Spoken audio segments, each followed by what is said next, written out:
नमस्कार शेतकरी मित्रांनो, शेतकऱ्यांना जो काही पीक विमा आहे 2024चा तो मिळवण्यासाठी शेतकऱ्यांना नियम अटी हे आपल्याला माहिती पाहिजे असणं गरजेचं आहे। आता याच्यामध्ये काय मित्रांनो की जे काही अतिवृष्टी होते, खूप काही शेतकऱ्यांचं नुकसान होते। जर आपण बघायला गेलं तर परभणी, बुलढाणा या दोन जिल्ह्यांमध्ये सर्वाधिक नुकसान झाले आणि या दोन जिल्ह्यांमध्ये जे काही नुकसान झालेले त्या नुकसानीची भरपाई आता शेतकऱ्यांना मिळायला पाहिजे। म्हणूनच याचबरोबर जालना आहे, परभणी, नांदेड, हिंगोली, बीड या सगळ्या जिल्ह्यांमध्ये एवढी काही अतिवृष्टी झाली आणि याच्यानंतर आता शेतकऱ्यांना याचे पैसे मिळण्यासाठी आपल्याला काय करावं लागणार आहे। परत याच्यासाठी शासनाकडून एक अलर्ट देखील देण्यात आलेला आहे की या जिल्ह्यांमध्ये खूप काही अतिवृष्टी येत्या 2-3 दिवसांमध्ये होणार आहे आणि मग ही जर अतिवृष्टी होत असेल तर आपल्याला काय उपाययोजना कराव्या लागतील ते पण आपण या व्हिडिओच्या माध्यमातून जाणणार आहे।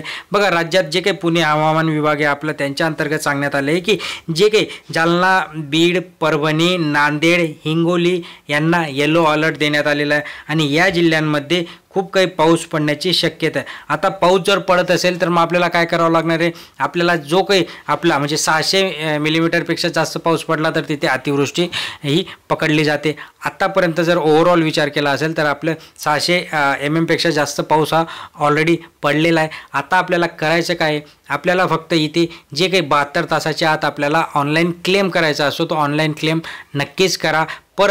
परत मित्रांनो, जो काही एक फॉर्म येतो तो फॉर्म देखील भरून ठेवा, जेणेकरून ऐन वेळेस पीक विमा कंपन्यांनी माघार जर घेतली किंवा शासनाने जर काही नवीन नियम काढले तर शेतकऱ्यांना या सगळ्या गोष्टी त्यांना दाखवता आल्या पाहिजे, जेणेकरून आपला जो काही पीक विमा असणार आहे तो पीक विमा आपल्याला मिळणार आहे। कारण की जे काही अतिवृष्टीचे संकेत हे हवामान विभागाने दिलेत आणि आत्तापर्यंत जर ओव्हरऑल आपण बघितलं तर ओव्हरऑल या जिल्ह्यांमध्ये पावसाची चांगलीच हजेरी लावली आणि त्याच्यामध्ये आपले जे काही शेती पीक आहेत त्यांचे नुकसान झाले आहेत।